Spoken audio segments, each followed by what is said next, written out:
नमस्कार, मैं हूं पूजा सिंह। चलिए बुलेटिन की शुरुआत करते हैं कुछ खास बड़ी खबरों के साथ। तो वहीं यूपी से खबर सामने आ रही है, यूपी में नंबर 1 बनी योगी सरकार। यूपी में महिला सुरक्षा सर्वोपरि, महिला सुरक्षा पर होगी योगी सरकार की बड़ी सफलता। महिलाओं के खिलाफ अपराधों में आई बड़ी गिरावट। तो वहीं आपको बताते चले, अब यूपी में महिला सुरक्षा सर्वोपरि है। अब महिलाओं की सुरक्षा पर अब सख्त ध्यान देती हुई यूपी सरकार यूपी में नंबर 1 बनी। अब यूपी सरकार, साथ ही आपको बताते चले, नंबर 1 बनी अब ये योगी सरकार। साथ ही यूपी में महिलाओं सुरक्षा अब सर्वोपरि रखा जा रहा है। महिला सुरक्षा पर योगी सरकार की ये बड़ी सफलता, जहां महिलाओं के खिलाफ अपराधों में अब बड़ी गिरावट देखने को मिल रही है। यूपी में अब महिलाओं को लेकर अब और सुरक्षित हो चुकी है सरकार। तो वहीं उत्तर प्रदेश के सीएम योगी आज दिल्ली दौरे पर है। सीएम योगी, आपको बताते चले, आज दिल्ली दौरे पर है। साथ ही सबसे पहले राष्ट्रपति भवन पहुंचे सीएम योगी। वहीं राष्ट्रपति भवन में उन्होंने मुख्यमंत्री योगी आदित्यनाथ, राष्ट्रपति द्रौपदी मुर्मू से मुलाकात की। बता दें कि 30 जून को गुरु गोरखनाथ आयुष विश्वविद्यालय में लोकार्पण का निमंत्रण दिया था। वहीं बताया जा रहा है कि महामहिम द्रौपदी मुर्मू संग सीएम योगी की करीब 1 घंटे मुलाकात चली है। इस मुलाकात में उत्तर प्रदेश से जुड़े विभिन्न विषयों पर चर्चा हुई है। वहीं बैठक के बाद दोनों नेताओं के बीच सकारात्मक माहौल देखा गया। तो वहीं राष्ट्रपति द्रौपदी मुर्मू से मिले सीएम योगी आदित्यनाथ 30 जून को बताते चले। तो वहीं केंद्र सरकार की सीएम योगी को सराहना। यूपी का ई मार्केटिंग में देश में बज रहा है ढंका। केंद्रीय वाणिज्य एवं उद्योग मंत्री पीयूष गोयल ने लिखा पत्र लिखकर पीयूष गोयल ने सीएम योगी की सराहना की। पीयूष गोयल ने दिया धन्यवाद। तो वहीं आपको बताते चले, पीयूष गोयल ने सीएम योगी की सराहना की, साथ ही उन्होंने पत्र लिख उनका धन्यवाद भी किया है। यूपी की योगी सरकार ने क्षेत्र में एक नया कीर्तिमान स्थापित किया है। सरकारी ई मार्केटिंग, आपको बताते, प्लेस पर पोर्टल के जरिए सबसे ज्यादा खरीद करने वाला प्रदेश अब यूपी बन गया है। मुख्यमंत्री योगी आदित्यनाथ के नेतृत्व में प्रदेश सरकार ने पारदर्शी, दक्ष और डिजिटल खरीद प्रणाली को तेजी से अपनाया है। इसका असर ये हुआ कि साल 2020 से 2025 के बीच यूपी के जीएम पर 65,000, आपको बता 227 करोड़ का ये इजाफा। जहां आपको बताते चले, केंद्रीय मंत्री पीयूष गोयल ने कहा कि यूपी की ये पहल प्रधानमंत्री नरेंद्र मोदी की डिजिटल इंडिया आपको बताते चले संकल्पना को साकार कर रही है। जब तकनीक और नीति साथ आती है तो ऐसे में बदलाव देखने को मिलता है।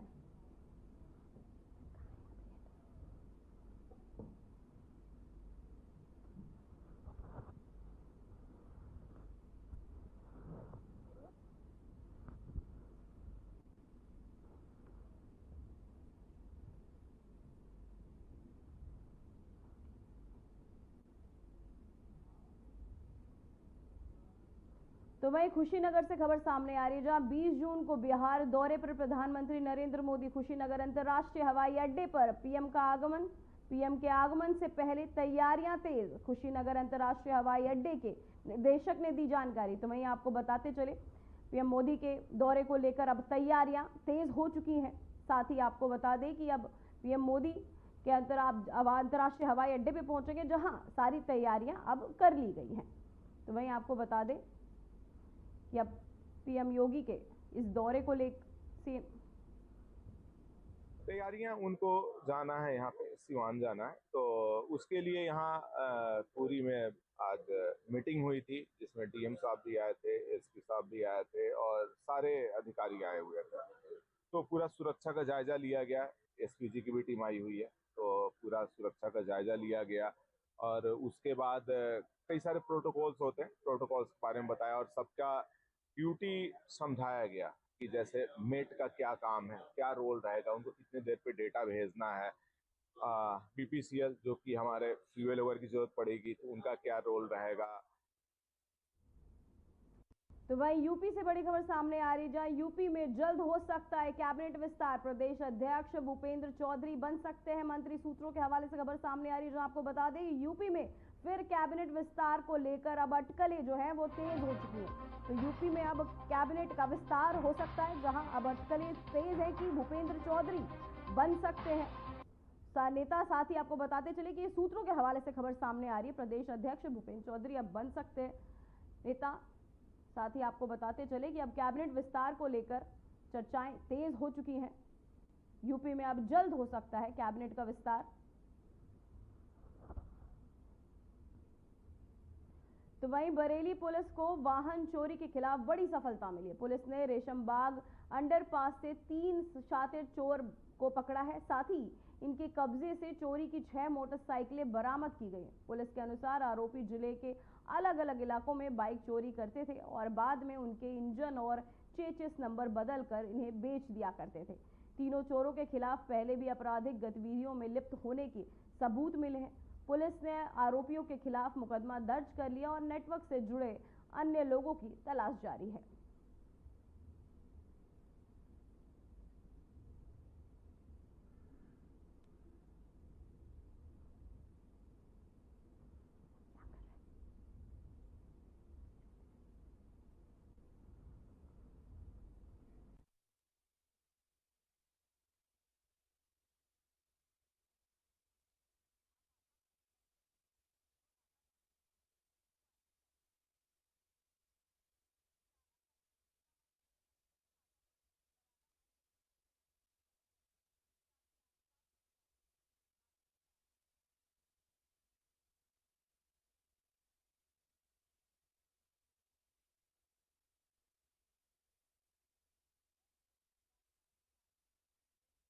अलग अलग जगह करते थे चोरी।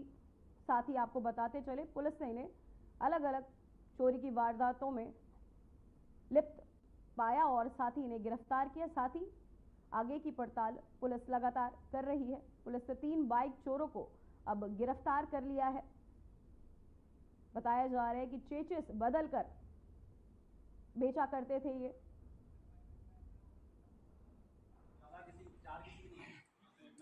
एसएसपी बरेली सर के निर्देशन में लगातार संगठित अपराधों पर कार्रवाई की जा रही है और इसी के क्रम में थाना फरीदपुर द्वारा 3 बाइक चोरों को गिरफ्तार किया गया है, जिनके नाम इमरान, सोहेल और अयान है।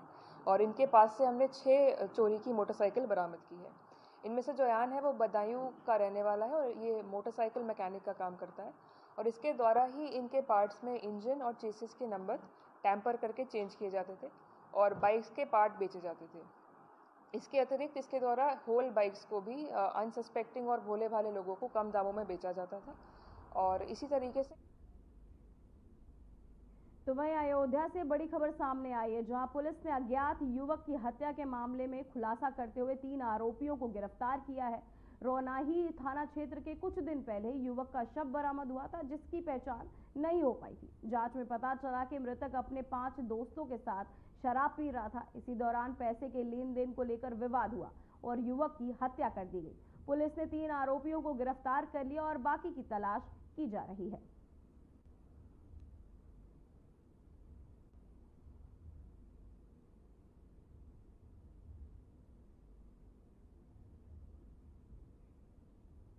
तो वहीं बुलंदशहर में पुलिस को नशा तस्करी के खिलाफ बड़ी कामयाबी हाथ लगी है। देहात कोतवाली पुलिस ने कार्यवाही करते हुए 2 तस्करों को गिरफ्तार किया है।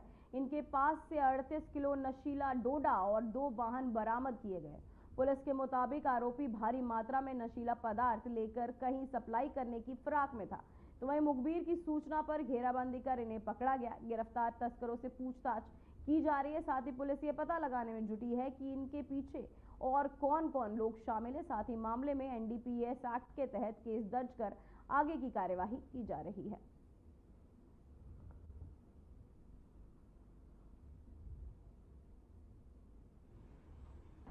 कल रात चेकिंग के दौरान कोतवाली देहात थाना क्षेत्र में एक महिंद्रा पिकअप में 38 किलो डोडा हमको बरामद हुआ है। अभियुक्त राजेश, जो संभल का निवासी है, उससे पूछताछ में पता लगा कि वो बदायूं से ये सारा 38 किलो डोडा ला रहा था और हरियाणा में रहने वाले सुखविंदर सिंह, जो उसकी भी अर्टिगा गाड़ी हमको मौके से बरामद हुई, उसको ये बेचने जा रहा था। और सुखविंदर सिंह इसके बाद हरियाणा में जाके ये पूरा डोडे की सप्लाई करता है। तो मौके से हमको 38 किलो डोडा, एक महिंद्रा पिकअप, एक अर्टिगा गाड़ी ये बरामद हुए हैं, जिसकी कीमत लगभग 4 से 5 लाख रुपए है। सुखविंदर सिंह जो हरियाणा का निवासी है, इस पे अभी तक एक आपराधिक मुकदमा सामने आया है हरियाणा का। अन्य राज्यों में इनके खिलाफ कुछ मुकदमे हों, उसके बारे में अभी जांच की जा रही है।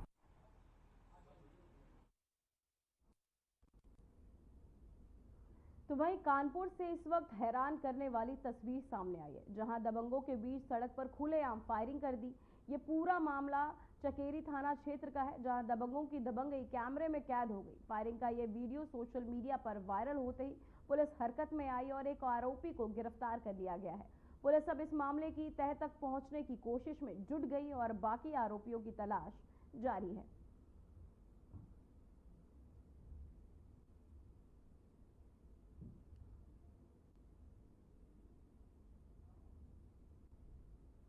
तो वहीं मेरठ के लालकुर्ती थाना क्षेत्र के हंडिया मोहल्ले में दबंगई की एक सनसनीखेज घटना सामने आई। आरोप है कि गाजियाबाद में तैनात सिपाही संजीव चौहान ने अपने कुछ साथियों के साथ मिलकर एक गरीब परिवार के घर पर जबरन कब्जा करने की कोशिश की। परिवार का आरोप है कि कब्जे का ये मामला कोर्ट में विचाराधीन है और वे पिछले 50 वर्षों से उसी घर में रह रहे हैं।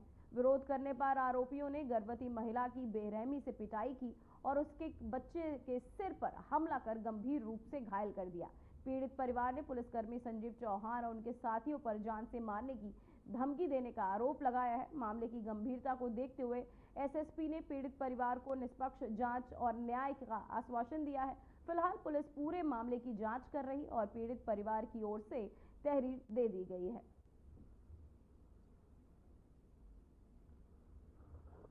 सर मैं इसलिए आया हूँ, मेरी वाइफ के साथ मारपीट करी गई है। हमारे घर के विषय में बात है। हमारे रमा चौहान, संजीव चौहान, इन्होंने दमनगिरी दिखाई है। हमारी थाने में लालकुट थाने गए थे, हमारी कोई सुनवाई नहीं हुई। मेरी मम्मी गई थी। घटना ये है, हमारा मकान है मेरी बुआ का, हम उसमें रहते हैं और इन्होंने आए कि यहाँ से खाली कर रहे हो नहीं कर रहे हो। मैंने कहा क्यों खाली करें, मैंने ये पूछा, मैंने कि क्यों खाली करें। तो रमा ने तुरंत मेरी वाइफ के मैनेजर एक आदमी आया और संजीव, उसका लड़का था संजीव का सैनियो, उन्होंने हमें बंदूक दिखाई और खाली करते हो क्या नहीं करते, सैन्यू इन्होंने बंदूक दिखाई। संजीव ने मेरी वाइफ के रैप्टा मारा कि निकलता है कि नहीं है। तो मैं वीडियो बना था बंदूक की, तो उन्होंने मेरे दोनों फ़ोन छीने। वीडियो मेरे फ़ोन में है, दोनों फ़ोनों में। मेरे फ़ोन उन्हीं के पास है। मेरा छोटा सा बच्चा था और मेरे बच्चे को भी तरस निकाला, पूरा घर गिरा दिया। मेरे बच्चे की ईंट लगी हुई है सर पे। छोटा बच्चा है मेरा 3 साल का और मेरी वाइफ 5 महीने की प्रेग्नेंट है। इसके साथ रमा ने, संजीव ने रैप्टा मारा है। रमा ने चुटिया पकड़े से धक्का दिया रेशमा ने।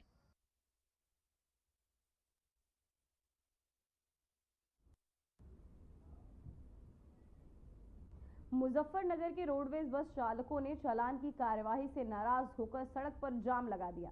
बताया जा रहा है कि 8 से 10 रोडवेज बसों में चालान काटे जाने से चालक भड़क गए और विरोध स्वरूप बसों को खड़ा कर जाम लगा दिया। घटना सिविल लाइन थाना क्षेत्र के रोडवेज अड्डे की है, जहां देखते ही देखते जाम की स्थिति बन गई। मौके पर पहुंचे क्षेत्र अधिकारी सहित भारी पुलिस बल चालकों को समझाने में जुट गया है। पुलिस अधिकारियों ने प्रदर्शन कर रहे चालकों से बातचीत कर जल्द स्थिति को सामान्य करने का प्रयास किया। साथ ही इस दौरान यात्रियों को काफी असुविधा का सामना भी करना पड़ा है। प्रशासन ने मामले की जांच शुरू कर दी और ये भी स्पष्ट किया है कि यातायात नियमों के उल्लंघन पर कार्यवाही जारी रहेगी।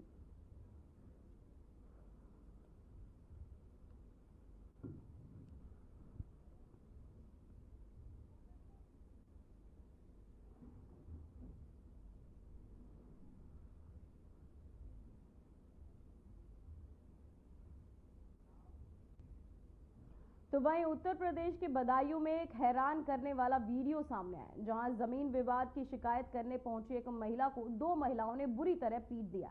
पूरा मामला दादगंज तहसील का बताया जा रहा है, जहां ये झगड़ा खुलेआम हुआ और लोग तमाशबीन बने रहे। वायरल वीडियो में साफ देखा जा सकता है कि कैसे महिला पर लगातार हमला किया जा रहा है। हालांकि मौके पर पहुंची पुलिस ने मारपीट कर रही दोनों महिलाओं को हिरासत में ले लिया और मामले की जांच शुरू कर दी है।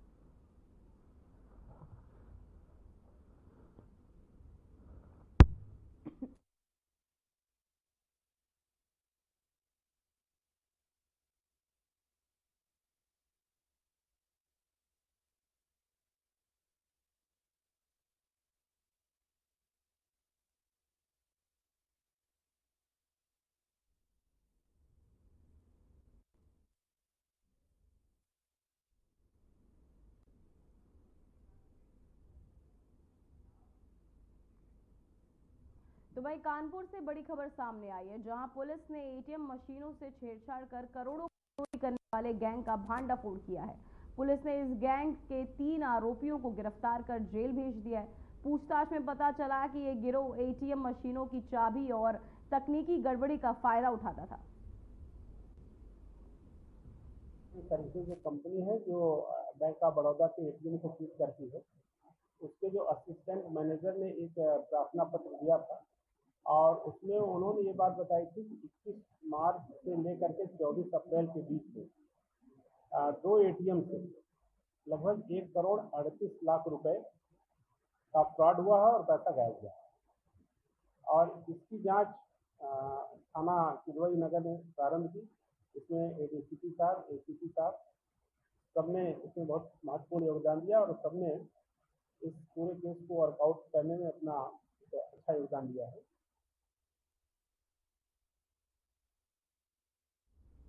तो वहीं प्रयागराज में लूट की एक चौंकाने वाली कहानी सामने आई है, जहां दाल व्यापारी के कर्मचारी दिवाकर गुप्ता ने अपने साथियों के साथ मिलकर खुद ही लूट की साजिश रची। साथ ही थरवई थाना क्षेत्र में नाहरपुर में 1,33,000 रुपए की लूट की घटना हुई थी, जिसकी जांच के बाद एक बड़ा खुलासा हुआ। पुलिस के मुताबिक ये पूरी साजिश अपने साथी और पिता का कर्ज चुकाने के लिए रची गई थी। पुलिस ने दिवाकर गुप्ता समेत 3 आरोपियों को गिरफ्तार कर उनके पास से 1,23,952 रुपए की नकदी भी बरामद कर ली है।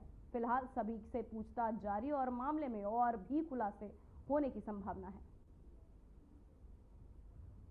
को लगभग दिन में 2 बजे 112 पर थाना थरवई को एक लूट की सूचना प्राप्त हुई, जिसमें थाना पुलिस जब मौके पे गई तो दिवाकर गुप्ता के द्वारा पुलिस को सूचित किया गया कि वह और उसके साथी ओम प्रकाश यादव जब स्कूटी से पैसे कलेक्ट करके आ रहे थे, तब रास्ते में एक बाइक पे सवार 3 लोगों द्वारा उनको रोका गया तथा उनके डिक्की में पड़े हुए 1,33,952 रुपए उनके द्वारा निकाल लिए गए। इस संबंध में ये दिवाकर गुप्ता अमर केसरवानी जो कि दाल व्यवसायी हैं, उनके लिए विभिन्न लोगों से पैसा कलेक्ट किया करता था।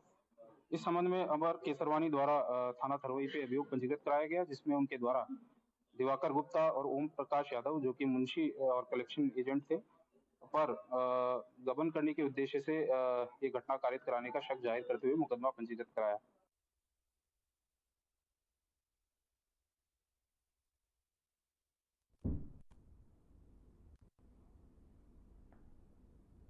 तो वहीं कानपुर कमिश्नरेट पुलिस ने तकनीकी पहल ऑपरेशन डीडी दिव्य दृष्टि शुरू की है, जिसके तहत सहमति देने वाले चिन्हित अपराधियों की जीपीएस लोकेशन के जरिए रियल टाइम निगरानी की जा रही है। ये कदम पारदर्शिता, पुनर्वास और स्मार्ट पुलिसिंग को बढ़ावा देने की दिशा में एक अहम कदम माना जा रहा है। एक पारंपरिक व्यवस्था होती है पुलिस विभाग में हिस्ट्री शीटर्स की चेकिंग का, जिसमें लोग घरों पे जाके चेकिंग करते हैं। इसमें कई ऐसे हिस्ट्री शीटर हैं जो अपराध जराइम की दुनिया छोड़ चुके होते हैं और उनको उनकी प्राइवेसी टूटती है, वो परेशान होते हैं।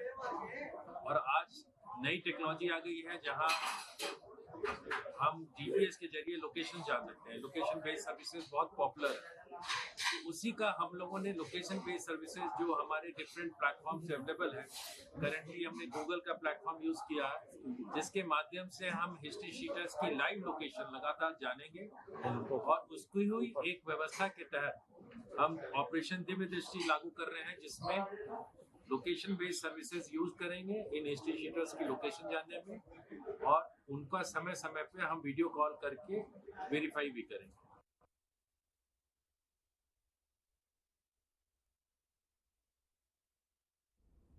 तो वहीं अलीगढ़ नगर निगम ने टैक्स वसूली को लेकर सख्ती शुरू कर दी है। नगर आयुक्त प्रेम प्रकाश मीणा के अनुसार शहर के करीब 4.5 लाख हाउस होल्ड्स पर 550 करोड़ रुपए का टैक्स बकाया है। उन्होंने लोगों से समय पर टैक्स जमा करने की अपील की है।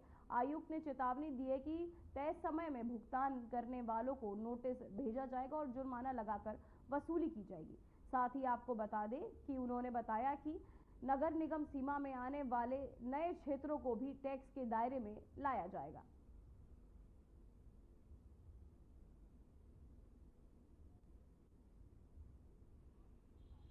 देखिए लगभग अलीगढ़ में मुझे लगता है 4 लाख के आसपास हमारे हाउस होल्ड्स हैं और करीब 550 करोड़ की देनदारी बेसिकली अलग अलग प्रॉपर्टीज़ के ऊपर हमारी बकाया है। तो नगर निगम अलीगढ़ का लगातार प्रयास है कि एक तो जो नई प्रॉपर्टीज़ आ रही हैं उनको हम लोग मैप करें, अपने सिस्टम में लाएं, उनको प्रॉपर्टी टैक्स या फिर जलकल विभिन्न तरह के जितने भी टैक्सेस हैं नगर निगम लेवी करती है, उसके बारे में उनको समय से सूचना मिले और जो भी बकायेदार हैं उनसे उस धनराशि को वसूला जा सके। खासतौर से जो बड़े बकायेदार हैं, लंबे समय से नगर निगम के बकायों को नहीं चुका रहे हैं, उनके खिलाफ हम लोग एक विशेष अभियान चला रहे हैं ताकि ज़्यादा से ज़्यादा धनराशि नगर निगम के पास आ सके और उस धनराशि को फिर हम लोग जन कल्याणकारी योजनाओं में, सड़क बनवाने में, नाली बनवाने में, ड्रेनेज बनवाने में, इन सभी में, सौंदर्यीकरण करवाने में, नए पार्क बनवाने में और नई अवस्थापना सुविधाएं यहाँ पर लाने में प्रयोग कर सकें। समय से जमा नहीं होते तो किस तरह की कार्रवाई होगी? अगर समय से जमा नहीं होता तो उसके अंदर पेनल्टी की व्यवस्था है। उसके बावजूद बार-बार नोटिस दिए जाने के बावजूद और समय निकल जाने के बावजूद अगर कोई जमा नहीं करता तो उसमें प्रॉपर्टी सीज करने से लेके उनके खातों को सीज करने।